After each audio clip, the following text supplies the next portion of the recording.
ECU? R. Do you bleed purple and gold? Are you ready to hoist the colors? Hoist the colors! It's time for the most in-depth look into the world of ECU athletics. Welcome to Hoist the Colors with your host, Stephen Igo on 94.3 The Game. Watch the show live on Facebook and at 943thegame.com. Here's Stephen Igo. Welcome in to Hoist the Colors on a Wednesday, October 8th edition of the program. We are around 30 and a half hours, 31 and a half hours away from ECU and Tulane doing battle in New Orleans in a crucial Thursday night contest. Pirates and Green Wave. Going to be a big game for the American Conference. A huge week for the American also with North Texas, South Florida going at it on Friday as well. So spotlight on the conference. We're live on YouTube, Facebook, and X. You got a question, comment, concern, drop it there over the course of the next hour for the program. All right, we're going to kick off today's show. We're going to jump right into it with the Tulane play-by-play voice, also known as Corey Gloor, also known as Brewers fan, which we can talk about as well during this interview. But he is the voice of the Green Wave, and he'll be on the call on Thursday from Yulman Stadium. Corey, welcome back. How much anticipation do you have for the Pirates once again rolling into New Orleans? What do you want, Steven? You're bugging me again. Must be a little Tulane, East Carolina sports action coming up. No, I think this will be a very exciting, interesting, important game, as you just kind of teed up there heading into my chat with you. I think that the message coming out of here from Coach John Summerall is a little bit of, I think, an education process for our fan base here and the type of team that's coming in here. And what the Pirates have shown, the 3-2 record doesn't necessarily jump out, but the way that they play is really challenging. And so the message here is this is one of the best teams we've seen all year, and so it needs to feel that way Thursday night. East Carolina and Tulane National Spotlight. It will be 7:30 Eastern, 6:30 Central kickoff time. And we'll get more into the matchup here in a little bit, Corey. But look, Yulman Stadium, not the biggest venue in the conference, but they have created a nice home field advantage there recently with the big success, obviously, in the conference, competing for conference titles. Any idea of the crowd they're expecting Thursday night's always tricky, but any idea what's expected on that front? No, I can tell you the student section is going to be huge. That'll probably be sold out in the South End Zone. They have been pretty legit over the last few years of recognizing what's happening here. In terms of I haven't heard a number of tickets out yet for this game, but it should be over the 22, 23 range, I would hope, here for this one. It's supposed to be a beautiful night, and it's been a month since Tulane has played a home game here, and the last home game was a sellout. So you're right, Thursday night, school night is going to be a little bit tricky, but I get the sense there will be a pretty good late notice crowd coming out to the game Thursday, just with heading towards what I think is a matchup that deserves some hype. Corey Gloor is with us, Tulane play-by-play boy. So I remember talking to you in the summer, Corey, and just this non-conference schedule, it was pretty tough on paper, has obviously turned out to be tough as well. They take care of Northwestern, have a tricky game at South Alabama. They pull out, jump out to a big lead over Duke, win that. Ole Miss, a top 5 team right now, undefeated. They lose that one and then bounce back at Tulsa. So 4-1, I mean, I don't want to say best case scenario because technically that'd be 5-0, but just about, it feels like they came out of it pretty good. Just how would you assess the first 5 games for the Wave? I think the hope here was going to be get through non-conference 3-1. If 3-1 was the mark, then you felt pretty good about how things were maybe heading into conference play, and they got that. And I don't know if they've necessarily played a top to bottom high level game yet in the span of the first 5 weeks of the year. I think probably Tulsa was the closest to that once they finally jumped into American play. But this team knocked around and battered, and they needed some time off after the first 5 weeks of the year because this was not a full-strength team heading into Ole Miss. They were even thinner heading into Tulsa. And so it was the wear and tear that Coach Summerall, I think, feared with what he saw heading into this season.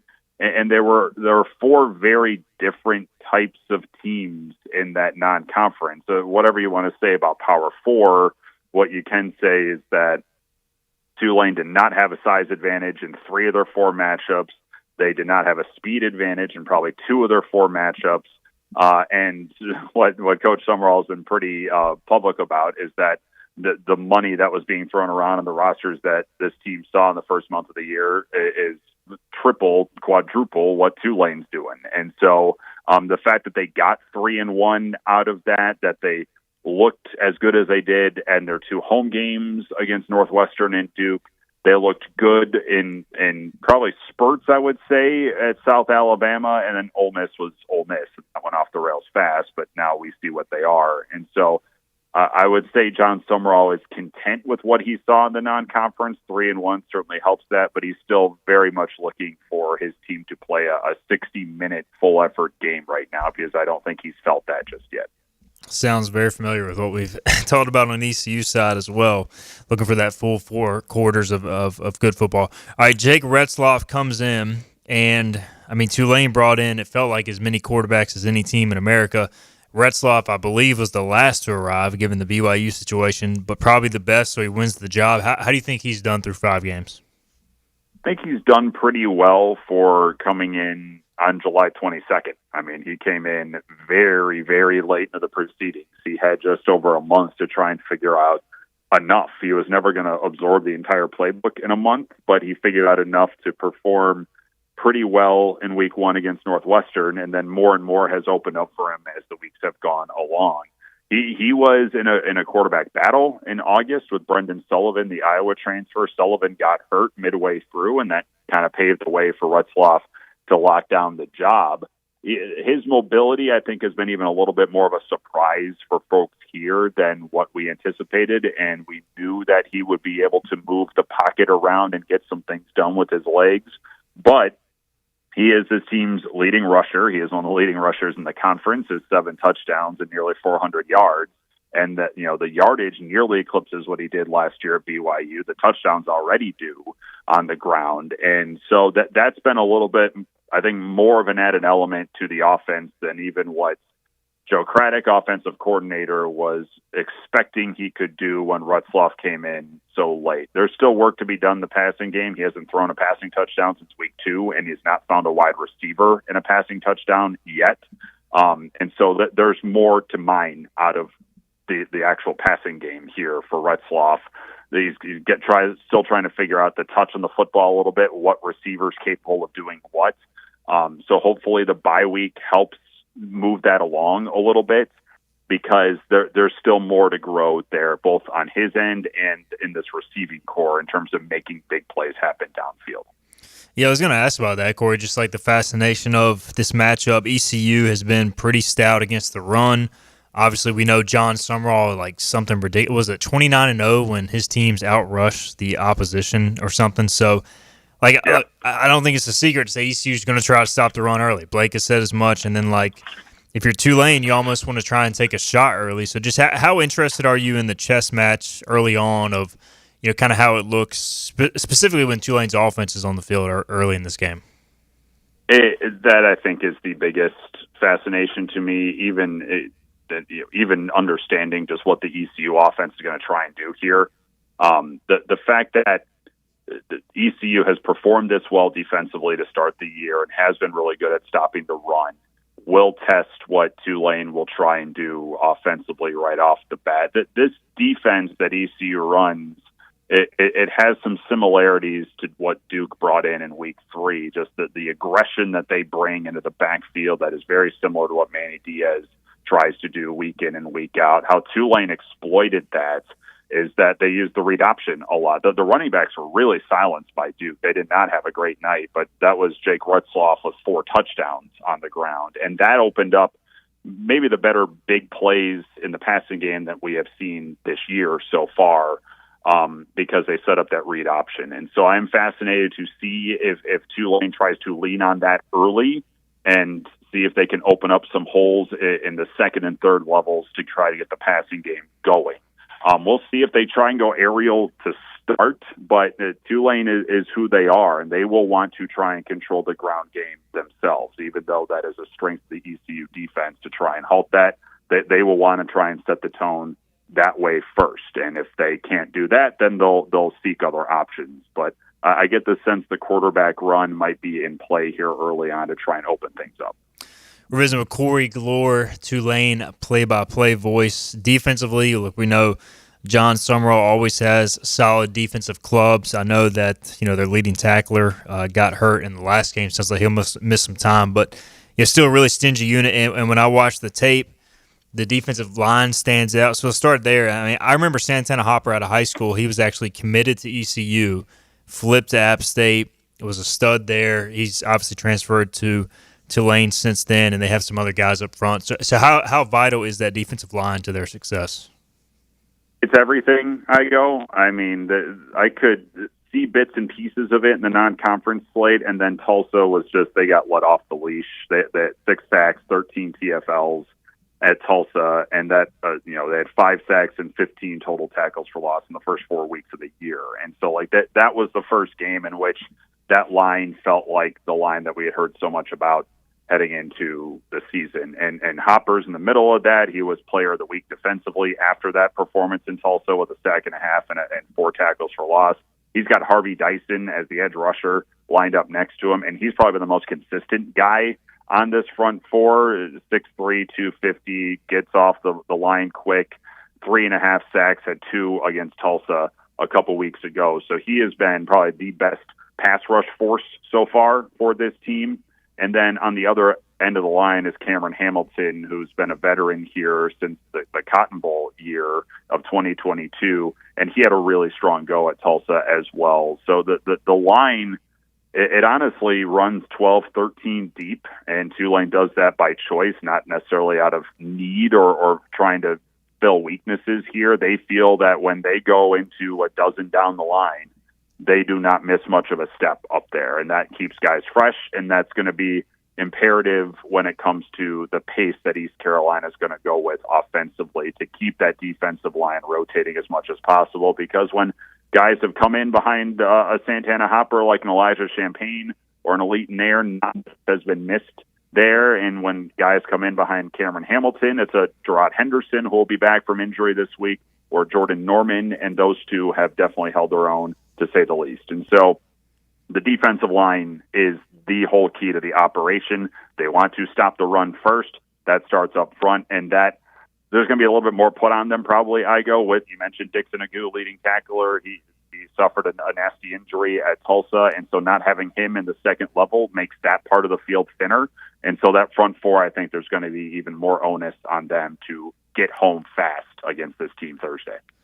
And obviously, Ole Miss got after Tulane pretty good, but I mean, it's Ole Miss. They're extremely talented. They're getting after everybody right now. And it is a similar scheme ECU runs with John David Baker, but Tulsa kind of runs similar stuff as well. So I don't know. Another interesting thing to me is Tulane should be kind of familiar with what they're going to see. Obviously, a bye week ECU could do some different wrinkles or whatever, but ECU can watch the Ole Miss film and maybe pull some things. So how do they feel defensively kind of going into this type of style, this matchup that they maybe have seen a time or two before? This is fascinating to me again here, Igo, because I would even add, you're right, there's similarities, some obvious ones with what Ole Miss does offensively with what John David Baker is doing at East Carolina. There are some Tulsa similarities here. Tulsa goes a lot faster than people realize, but they're primarily a running team. And there's more similarities with how Duke runs offensively than what I think people think to East Carolina here, which is that they're top 20 in pace, and that's a straight up true pocket passer with some great targets downfield, and they're trying to take shots. And so the last 3 opponents that Tulane has seen all have bits and pieces offensively to what I think Tulane's about to see Thursday. And so I don't think that hurts. They obviously had good success against stopping Duke by and large, and Darian Mensah got over 300, but that was when he was playing catch up in the fourth quarter when they were down a couple of touchdowns, and they completely silenced Tulsa. Ole Miss was the difference there, and the difference I felt with what happened there is that Trinidad Chambliss was entrenched as the starting quarterback by that point for Ole Miss, and him on the move was really deadly. And the two times Tulane has had some pretty strong problems against opposing offenses were Ole Miss and South Alabama week 2, and that's because they had mobile quarterbacks that really caused them some problems. And so, Caden Hauser is a better runner than I think he probably gets credit for, but it's not going to be the same type of movement at the quarterback spot than what Tulane saw with Chambliss in week 4, with Bishop Davenport in week 2. So it's a lot to say. They have a lot of experience with the offense that I think ECU is going to throw out there here on Thursday. Whether that comes down to executing their plan well is a completely different matter. All right, a few more things with Corey Gloor, Tulane play-by-play announcer. We'll get him out of here. We had a big conversation on Tuesday's show, Corey, just about the American and the unbalanced schedules, the craziness. The league looks like it looks kind of top-heavy right now. ECU is trying to get into that mix. They need to probably at least play well, if not win Thursday, to really kind of establish themselves as a title contender. Tulane already feels like they're there. We know South Florida is. We know Navy is. North Texas, are they going to be there? What do you make of this league right now? And I'm looking at Tulane's schedule. They play ECU. They got Army at UTSA at Memphis, and then it kind of lightens up on the back half. So I don't know. It just seems crazy with the unbalanced schedules and kind of how you have these pockets of tough games for a lot of these teams at different times of the year. It's definitely become that year after year where you can kind of look at championship matchups throughout the American, and especially probably since COVID, when all the restructuring happened with who's in the league and who's not. Someone has risen up, and a schedule has been helpful in that. I think about SMU a few years ago. Heck, Tulane in their first appearance in 22 could probably make that case about their schedule that got them to that point.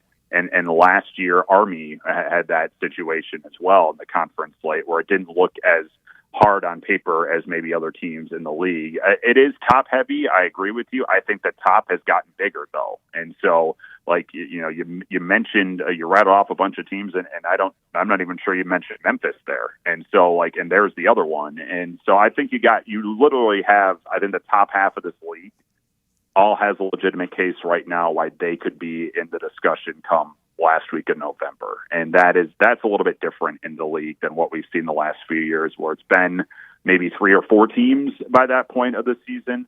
We're going to get some teams eliminated, there's no doubt, as the next couple weeks go. But right now, you can make a case for 6, maybe even 7 teams and legitimately say, here's why they could be contending for a conference championship later on this year. And that's a bit of a change from where the American has been in recent years.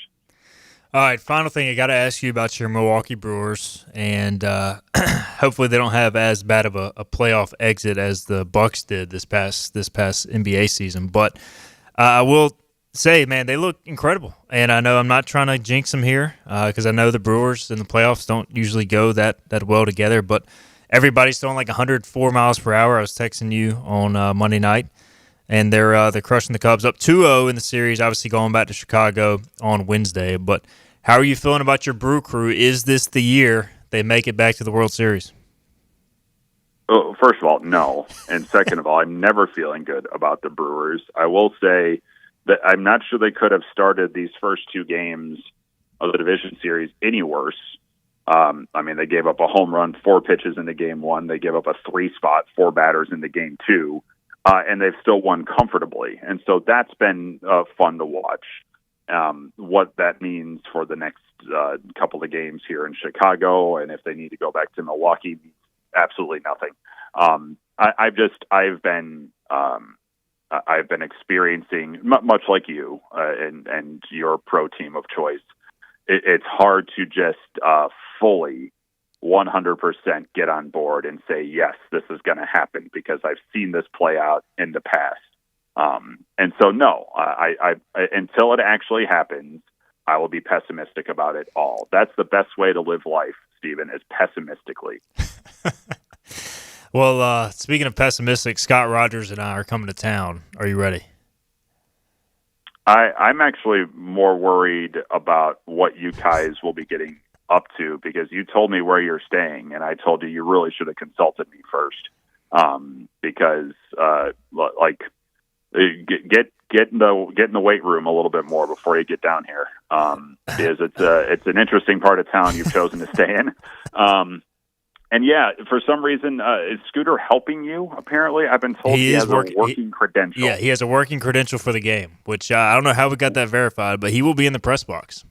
I can verify that. Well, I can shut that down pretty fast here, unless you give me a valid reason why Scooter Rogers needs to be in this press box. He's going to be live tweeting from the Hoist the Colors account. Wow, what a job! Yep. Are you paying him? I am not paying him. Is he going to add Hoist the Colors intern to his resume now? He should. It'd be the most impressive thing on it.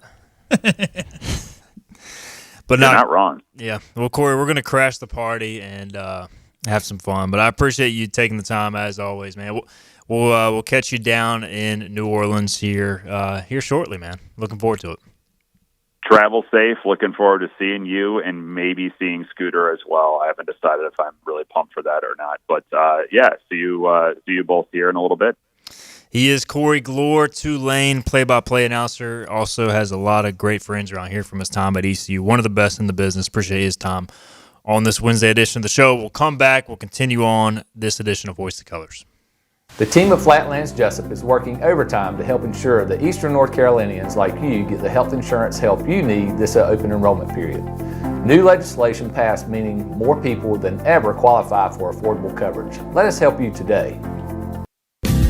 Big tax credits are back. Get a 30% tax credit, up to $2,000 off your new Mitsubishi electric heat pump install. Let Comfort Master help you take advantage of the tax credits with a qualifying Mitsubishi electric ducted heat pump or non-ducted Mitsubishi electric mini splits. Mitsubishi electric mini splits are ideal for bonus rooms, garages, or sunrooms. If you need a new HVAC unit, call Comfort Master today. Call Comfort Master. Call Comfort Master. You know what the problem is with standard belts? Usually you have to choose between too tight or the opposite, too loose. But with Anson Belt & Buckle, you don't have to choose. We got rid of the holes and instead have a track system designed for micro-adjustability. That way you can enjoy a perfect fit every time. Anson Belt & Buckle. Find your perfect fit today.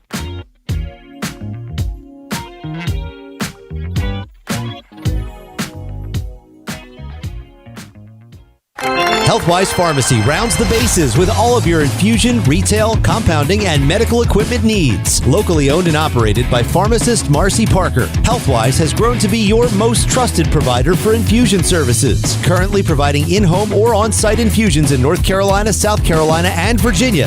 Visit Healthwise Pharmacy at 615B South Memorial Drive or call 252-295-0059 to speak to a patient service representative to find the option that best suits your needs. Tired of the 1-800 numbers advertising Medicare products? Flatlands Jessup has 6 offices all throughout Eastern North Carolina. Get face-to-face help from our local award-winning licensed team. Stop by today. Flatlands Jessup, your whole world covered. The best burgers around. Everyone loves a thick, juicy, and fresh burger. Tiebreakers does real burgers better than anybody. And don't forget about the cheese sticks, fresh salads, and more. So don't just go to any burger-themed restaurant chain. It's time to break the chain and eat local. Tiebreakers, burgers and sports at its best. Go Pirates! Arg! In this age of globalization, we've learned that bigger isn't always better. Ever tried to get phone help from a big corporation from a real person? Right. That's what's so nice about Phelps Chevrolet. After more than 50 years serving our community, Phelps remains family-owned and operated. Mike, Daryl, Wave, West, Alan, and Clay deliver hometown service and integrity, same as always. They share your experience, they share your values, and they are ready to help with any motoring need. Come get you one.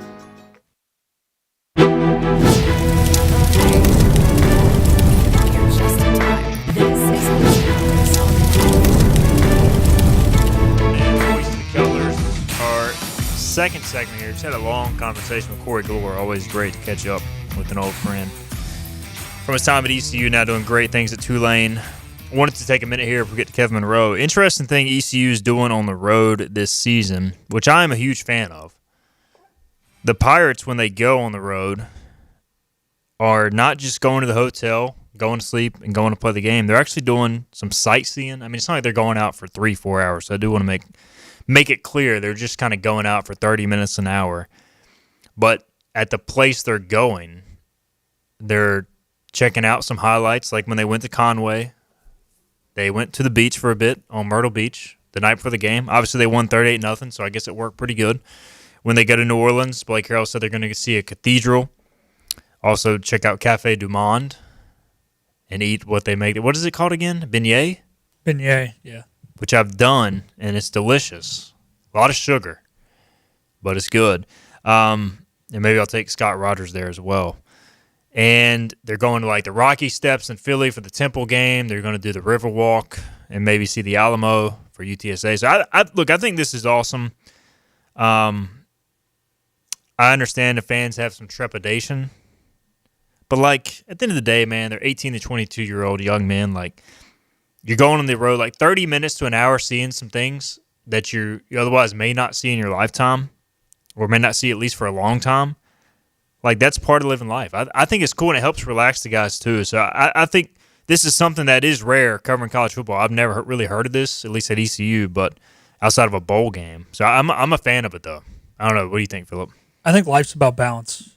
And this is a good way to, like, you can't just sit there and think about football all the time. You know, it'd be different if they were going out doing something that was going to be getting their legs tired or whatever. You know, look, you're a human being, and when you travel somewhere, can you say you've really been there if all you did was sleep in the hotel and then go play a football game? Like, no, that doesn't really count. It's the same as, like, having a layover in an airport and saying, like, oh, I've been to Detroit because I had a layover there one time. Like, no.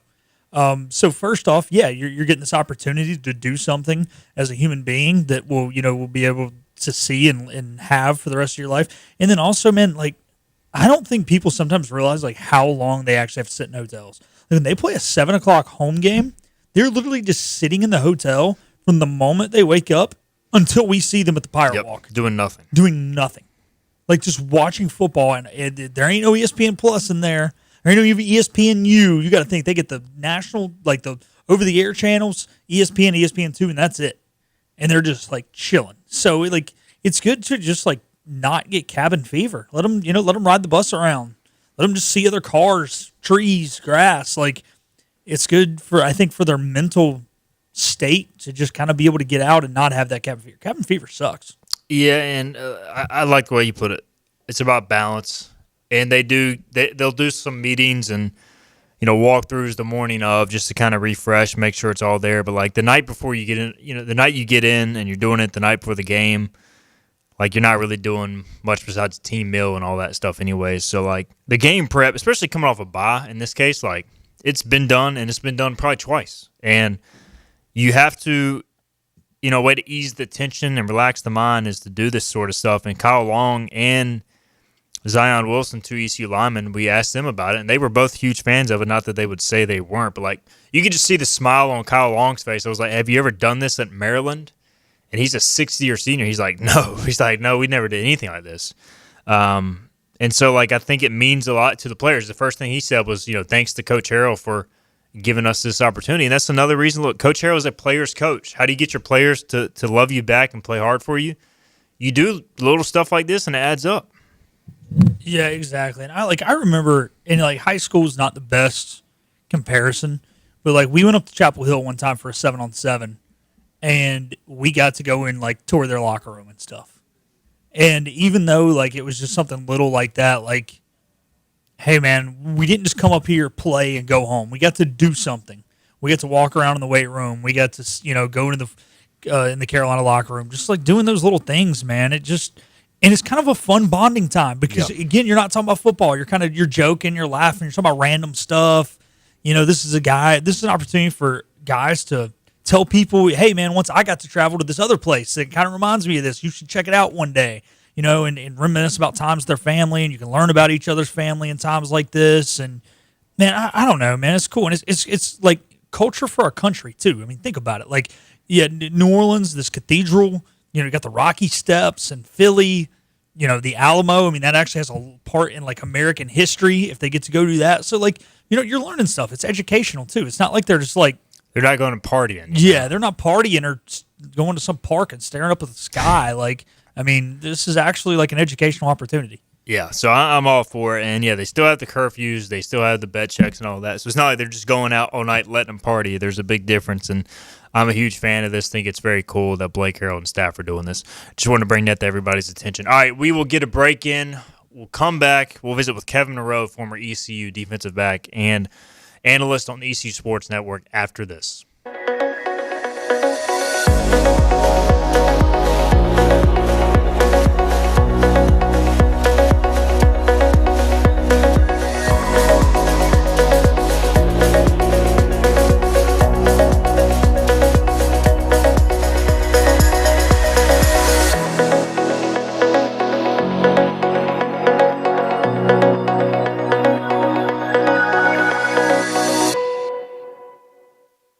Storm season is approaching. North Carolina weather can damage your roof, and before long, a small leak can turn into a big problem. Your home is one of your biggest investments, so protect it with Wells Home Improvements. We work with all insurance companies for a hassle-free roof installation experience. Call us today and get 10% off your roof installation when you mention this commercial. 252-227-8403 or visit us online at wellshomeimprovements.com. Wells Home Improvements. Local, honest, dependable. This is about you, your family, and the health of all who live in Eastern North Carolina. This is about the transformation of a health system into something more powerful and more human. About creating new ways to treat disease and keep you well. This is about ECU Health, which is to say, it's really all about you. ECU Health. Minds, hearts, purpose. You have a choice when you invest in insurance, and when you choose First State Insurance Advisors, you're working with people you can trust. Clark Stallings has deep ties in the community. His team, including Keaton Smith, Regina Asby, Phil Leyva, Max Joyner Jr., Max Joyner III, and Ginger Smith, provides knowledgeable and professional advice. First State Insurance Advisors is an independent insurance agency. They offer all types of personal insurance as well as various types for business. Call or email First State Insurance Advisors today. We want to be your trusted choice agency. Acre Station Meat Farm, along with Lane Angus Beef, bring you farm to fork beef. Stock your freezers now with affordable beef boxes, just in time for the grilling season. Farm to fork beef brings quality local beef to your family. From your traditional butcher shop, Acre Station Meat Farm. Come on down to Acre Station Meat Farm and find out why we're #1 in fresh cuts and friendly service. Acre Station Meat Farm, Highway 32 North, Pinetown. At National Finance, we're all about hometown support, just like ECU football. National Finance helps us win on and off the field. They've got your back when you need it most. Fast, easy personal loans for life's big plays. And just like us, they're committed to Eastern North Carolina. National Finance, proud supporters of ECU athletics. Visit nfcmoney.com for loans as fast as today. Get ready to board. We're live with Stephen Igo on 94.3 The Game. Now, back to Hoist the Colors. And to Hoist the Colors on this Wednesday edition of the program. Counting down the hours to ECU taking on Tulane. We talked with Corey Gloor, Tulane play-by-play voice earlier. We're now talking with ECU analyst for the ECU Sports Network, Kevin Monroe. He's back, as always, gracious with his time to join us on this program. And Kevin, we've talked all week just about the magnitude of this game. If ECU finds a way to win it, it really kind of shifts the narrative. So big game coming up Thursday. Just your overall thoughts going into this one before we dive into some of the specifics. Yeah, I think overall it's just a big game. The Pirates haven't been in a position to where they felt strong in the conference, have an opportunity to play for a championship in a while. And so going into this one, yeah, you've got 2 losses, but, two hard-fought games that you had opportunities to win at times. And you get your first conference win over an opponent that won the championship last year. Now you head into Tulane, I think it won 2 years ago, and it's a solid team, probably, if not the best conference team you have left, among the best. I'd probably say a lot of people would say they're the best. So the opportunity to win this game on the road definitely sets the Pirates up nicely if they can find a way to get a win. Pirates 3-2 going into Thursday night. Tulane around a 6.5-point favorite, around a touchdown favorite. And, one of those teams that's been at the top of the league for a while now, and I feel like you look at this schedule coming up. Tulsa, not that it's going to be easy, but ECU will probably be favored in that game. Same thing with Temple and then Charlotte. So I feel like if you steal this one, Kevin, all of a sudden you go from, all right, we have a chance to have a good season to maybe a great season. I know as a former player, it's hard to look that far ahead, but, in the media we can maybe do that. So I don't know, like if the Pirates steal this one, does that change maybe the narrative, the thinking for Pirate fans? Oh, no doubt. I mean, you still got Tulsa, you still got Memphis that I think are solid teams. But Tulane is the one that's circled on the calendar, right? It's the next one up, but it's also the toughest one. And it's right here in front of you, and they're beatable. They probably should have lost on the road at Duke, but Duke gave that one away. And they did lose, obviously, to Ole Miss. And not every game has been a blowout. They've been in some battles, and so I think this is a game that the Pirates will go into it thinking they can win. But they're going to have to, do a lot of things right. For one, they got to get the running game going, but also they can't afford to turn the football over. And then red zone efficiency's got to be better. 4 out of their last 9 trips in the red zone, they've come away with no points at all.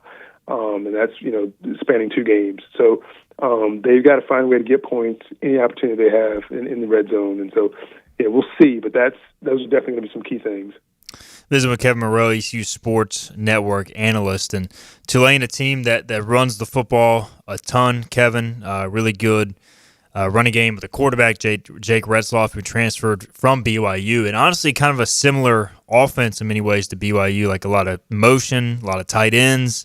And I feel like it's a decent matchup for the Pirates. The one thing that worries me is the play-action pass. They take some shots on first down. Just how vital is, the communication, making sure your eyes are disciplined in a game like this. We make a big deal about it against the option, but it feels like ECU at times can get caught up kind of over pursuing the run. Just your thoughts with that sort of matchup. Yeah, I think, Retzloff is going to be a tough opponent. He has 125 passing attempts and 58 rushing attempts. He's leading the team in attempted rushing and then also rushing yards. And so he's going to be the guy. He's the key. It's kind of like, as you mentioned, playing BYU and Bear Bachmeier. And so he can throw it and will throw it. But if they can get going in the running game, that's what they want to do. I mean, he's close to 75 yards a game rushing. So he's a guy that is going to be a tough guy to figure out. And as you were saying, if they get in that kind of rhythm where they're running, and they pop up and throw one deep, as BYU did a couple times, that's where DBs can fall asleep and get you beat, and that's how you lose football games. So, and not necessarily alignment and assignment in the sense where it was against Army, where if you're not in the right spot, you're dead in the water. But you can't overplay the plays. You have to make sure that you're reading your keys, not letting receivers get downfield wide open. And there were a couple times in the Army game where receivers did get wide open, and either the quarterback missed them or they dropped the ball. And so that could have been a completely different game if they'd have made some of those catches. So definitely got to be better in the back end on some of those plays. Tulane, a few weeks ago, their lone loss of the season was to Ole Miss in big fashion. Obviously, Ole Miss runs a similar scheme to ECU with John David Baker coming over from Ole Miss a few years ago. I'm curious, when you were a player and you could kind of watch a scheme that was similar on tape going into a game, like, how much does that matter? Because, it's kind of twofold, because ECU can maybe pick up some things that Ole Miss did well, but also, like, Tulane can use it as teach tape. So I'm interested to see the chess match there with JDB as Ole Miss ties, like how much maybe they try to pull from that. Yeah, I think there's lots of cross-pollination, as they say, in these two games. With Retzloff coming from BYU and us having the BYU game to reference, and kind of the offense that he ran there, and see what kind of player he was there. But also, of course, Lane Kiffin is saying that with the JDB and the Ole Miss connection, that offense is very similar to what Ole Miss runs now that we run. So of course they're able to look back at that Ole Miss game that they played and say, okay, we're going to get a version of this. And so as a player, for that you're looking at all the keys that you learned from the scouting report just a couple of weeks ago. Or a week ago, whenever it was, against Ole Miss, and you're factoring that into this game because you're going to see a very similar offense. And honestly, you're going to see some big time receivers at East Carolina, and so it's not like a big fall off from Ole Miss. So there's a lot of that they can take away and say, okay, this is what they're going to do. Even some of the terminology is probably going to be the same. I know JDB's probably done his best to change a lot of it, but we don't play in the SEC, so we don't see a lot of similar opponents. So I'm sure a lot of that stuff is still the same. Kevin Monroe with us. Curious, kind of expanded upon the film thing, Kevin. Like in college, we hear so much about film review in the NFL and film study. Like when you were in college, just how much time did you spend as a cornerback, watching tape throughout the week, and like were you able to tell your teammates like which ones really cared and which ones didn't? Maybe that film review, like that extra time that you put in on your own. So the difference is technology. When I was playing, there was no, you didn't have game film on your laptop, or on your iPad. There was no digital film that coaches could send you. They had game tapes or whatever they were back then, DVDs. I think they were actually just tapes. And so you watched film when you were with coaches at the facility. And so every day in team meetings, that's when you watched film. There was no other time to watch film. Or you could come back over to the facility on your own and watch film, but you could only do it at the facility. Nowadays, these guys could be sitting in class. I wouldn't recommend doing that, but they could be sitting in class looking at film if they wanted to. So absolutely, and coaches can tell how much film each player is watching. They get that kind of notification as well. So there's no excuse not to be all over the film these days. So can't really compare it to my days because we didn't really have access to it. But yeah, these days, and it's the same within high school, right? My sons have Huddle, and they're able to watch film, and coaches can tell whether they're watching it or not. So they started doing this in high school, so they should be used to what it's like. And in college, it's a job now because you get paid to play ball in college. So you should definitely be watching your film as much as possible.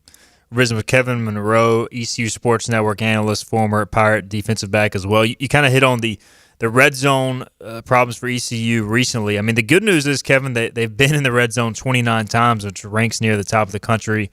20 times, though, out of 29 that they've scored any points at all. That's not even touchdowns. They've scored 11 touchdowns in 29 attempts in the red zone, and 20 times they've scored in general. So I don't know, what are you seeing in the red zone? Is it the lack of ability to run the football? Is it just the field being condensed? What are you seeing with the Pirates' inconsistency there?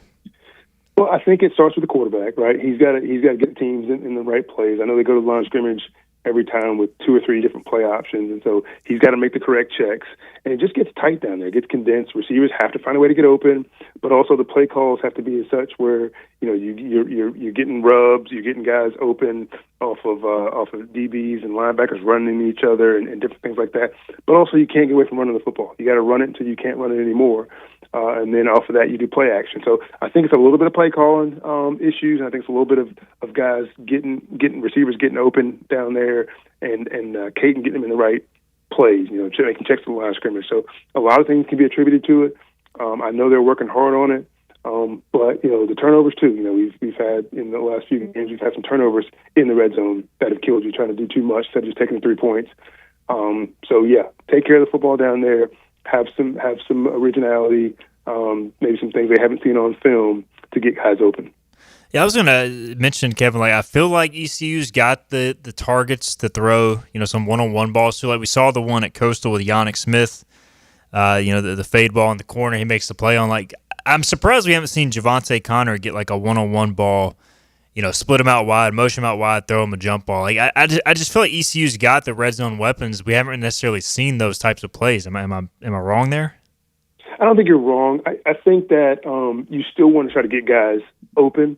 I think those 50-50 balls are just that. They're 50-50, even with a guy as tall as Connor or a guy with Yannick's leaping ability. The DB is still going to knock that ball away or come down with it half the time.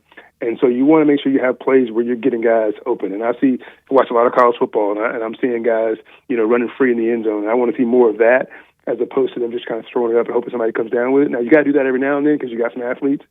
But you don't want to see that 2 and 3 times in one red zone, visit. So I'm hoping that they can, run some different routes where they're crossing, whether they're, the quote unquote pick routes where they get guys open in a legal way, so that Caden has people to throw to. All right, final question for Kevin Monroe. How did the Pirates pull out this win at Tulane? I know you gave a few keys to victory earlier, but what's your formula for a big road W in New Orleans? Well, one is the quarterback is the focus for them, right? He's the engine.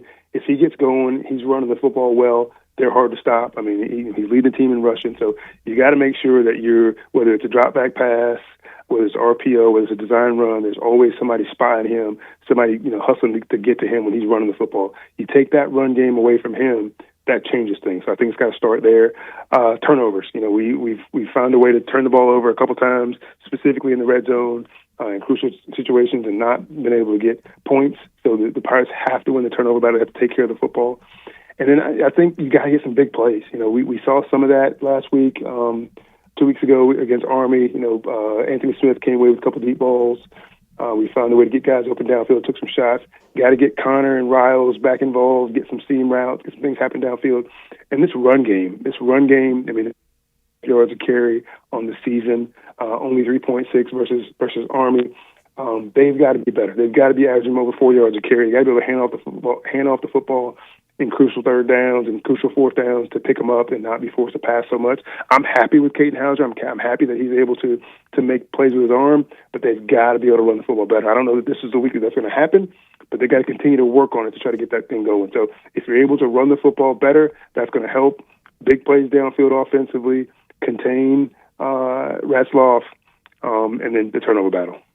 He is Kevin Monroe, ECU Sports Network analyst. Kevin, we appreciate the time and always your flexibility to come on the show each and every week, man. Thanks so much. Always enjoy it. Appreciate it, Igo. That's Kevin Monroe, ECU Sports Network analyst. We'll get a break in. We'll come back. We will wrap up the show after this.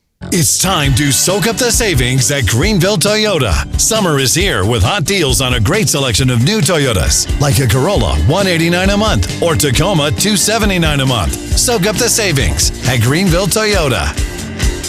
You know what the problem is with standard belts? Usually you have to choose between too tight or the opposite, too loose. But with Anson Belt & Buckle, you don't have to choose. We got rid of the holes and instead have a track system designed for micro-adjustability. That way you can enjoy a perfect fit every time. Anson Belt & Buckle. Find your perfect fit today.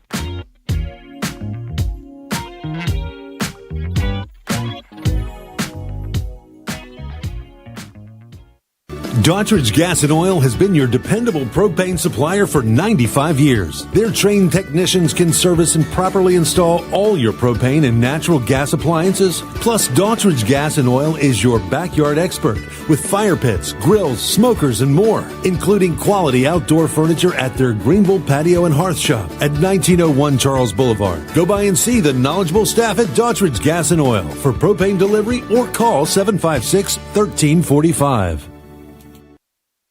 Other restaurants claim their food is fresh and fast, but are they friendly? At Moore's, you're treated like family the minute you walk into their doors. With locations in Winterville, New Bern, Swansboro, Morehead City, and Jacksonville. We've been practicing what we preach since 1945. At Moore's, our barbecue is slow cooked and smoked over real wood daily until it's so tender it's falling off the bone. Combined with our fresh chicken, cooked-to-order seafood, and homemade fixins, we're sure you'll agree. If it's not Moore's, it's less.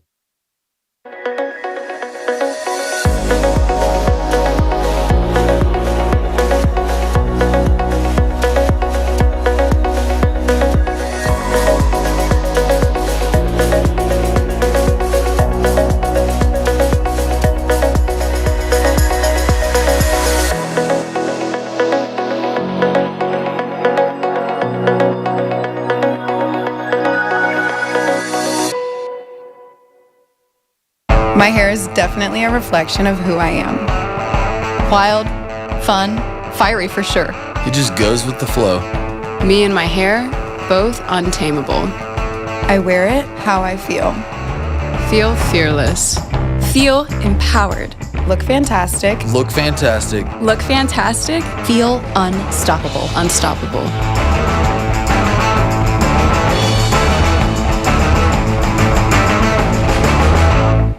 The sun is out, and so are the deals at Greenville Toyota. Soak up the savings on a hot selection of new Toyotas, like a Camry, $229 a month, or RAV4, $289 a month. Soak up the savings at Greenville Toyota.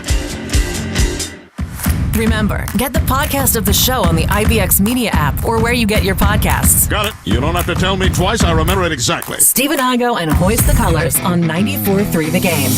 Welcome back in. Hoist the Colors, final segment here on a Wednesday edition of the show. We've talked a lot of football.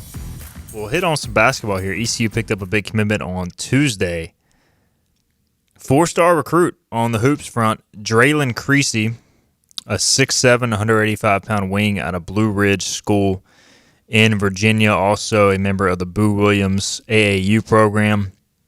Had an offer from Mississippi State, had an offer from Virginia Tech, also some smaller offers as well. But look, anytime you can get an athletic wing, I'm a fan of this. He visited for the home football opener against Campbell.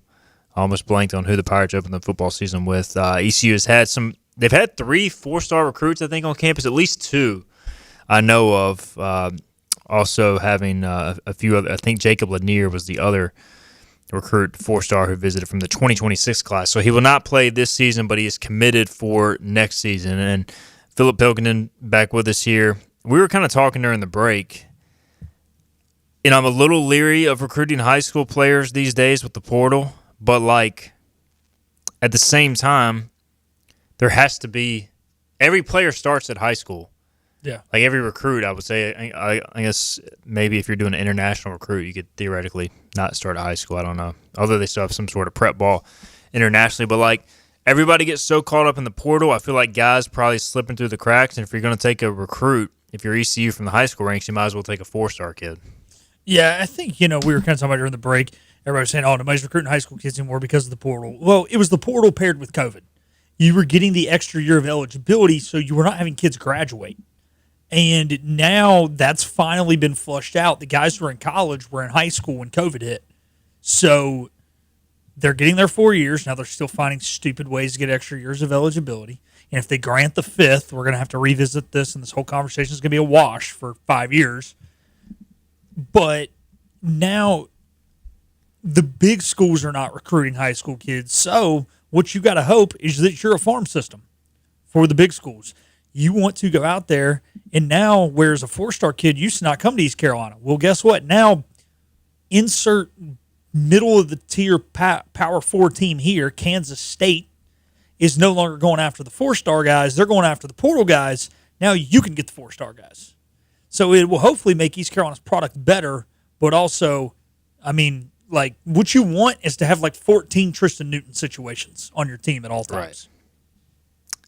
As crappy as it is to potentially lose players, you want guys who could have that sort of raw ability. Yeah. And it's just the way college sports, everybody, there's always a bigger fish. I don't care who you are. Really. Yeah. Even if you're Kansas, North Carolina, those players have lost players to the portal, Kentucky, Duke at times. So it's a crazy business, and I'm all for just finding the best talent available. And even if it's raw talent from the high school level, you have to take it. And Draylon Creasy averaged 15 points per game. This was as of May 19th. He was shooting 35% from 3 at 8.5 attempts per game for Boo Williams early in the summer circuit. So 6'8" guy who can shoot it with athleticism, I'll take it. Yeah. Compared to what we've seen recently. So one of the top players ranked in Virginia for the prep class of 2026. So good to see that. Also just saw, and this came out Tuesday as well, again, we've tried to stay away from the North Carolina stuff, but it's too comical at this point not to. Yeah, it is. UNC no longer moving forward with the in-season documentary with Hulu. Sources close to the program told Inside Carolina. Are we surprised by this? No, I was surprised that it ever happened. Come on, Belichick won't even talk to the media when Brady was on an 8-game win streak. He was just like, whatever, I'm happy we won. You think he's going to let there be an in-season documentary? I wonder if this was all a fib to begin with. I wonder if this is ever really happening. I'm curious, is there a financial penalty for just canceling? Depends on what the contract is. Yeah. Look, I'm sure Inside Carolina does a tremendous job covering North Carolina. They've been doing it for years, so I'm sure they'll get all the details. But I would think you just can't renege on, hey, we're going to do a documentary. We're going to give you all this access, and this be oh, yeah, well, we're no longer going to allow that. There's got to be something in the contract because you're wasting the resources and time and money. Again, I wonder if it was ever happening. I bet it was a lie the whole time. It's a publicity stunt. Those tapes have got to be leaked somewhere, though. Come on. Oh, please let them be leaked. Hey, look, all I'm going to say is, not gonna say who told me. You could probably figure it out. That she was at his press conference post game the other day. She was off to the side by 30 feet, but she was in the room during his post game press conference. They lost close. Just saying. UNC plays Cal. Let's play the quick game of will UNC win another game this season? Oh, yay. I like this game. UNC at Cal this Friday. Or excuse me, this is next Friday because they have a bye, I guess. 50-50? I'm going to say loss. Okay. Virginia at home. Ooh, L. Especially after coming back. At Syracuse. Loss. Stanford at home. This is their opportunity. Dub. At Wake Forest. Ooh, they'll win that one. Duke at home. Loss. At NC State. Loss. So probably 3 or 4 wins. Yeah. I just can't see it happen another year. Their best bet is if they somehow squeak out the Cal game and the Syracuse game, they could find their way to 6-6. Yeah.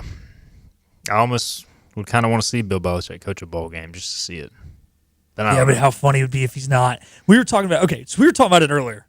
Or we were talking about this on Tuesday before the show with Michael, Henry's producer, and he's not a big sports fan. He's like, doesn't every team make a bowl game now? And he's right. He's right. And if every team but Carolina makes a bowl game, it's just that much better. Just think about how bad UNC looked in the Fenway Bowl last year. They could look even worse this year. Exactly. Amazing. All right, we're out of time. Good stuff. Tomorrow for Thursday's show, we'll be live from New Orleans. Looking forward to that. Stay tuned for some potential Scott Rogers. Thanks to Philip, thanks to Kevin, Monroe, and Corey Gloor. We'll see you 12 noon Eastern on Thursday.